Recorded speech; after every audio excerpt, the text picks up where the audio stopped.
went to railway club there. That was a polling station. They exercised their right to self-determination by voting and thereby establishing the world's newest state, the Republic of South Sudan. They now know they have, we agreed 2 days ago in Addis Ababa that they will have to form the government in the next 12 days, a national unity government in the next 12 days. So we wish them well. All of these, that's why, in fact, President Salva gave me the letter of condolence to carry to his brother, President Uhuru Kenyatta.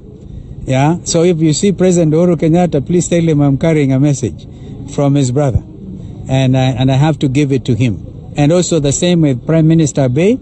Everybody, the outpouring of love towards Kenya in memory of our second president is overwhelming. Nobody is an angel. And Mzee clearly was not an angel.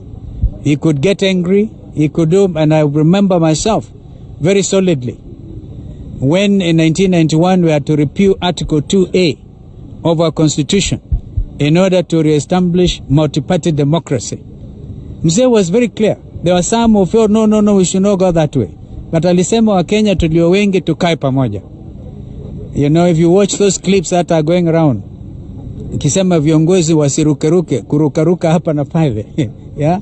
Never mind some of us rukaruka for the benefit also of the country.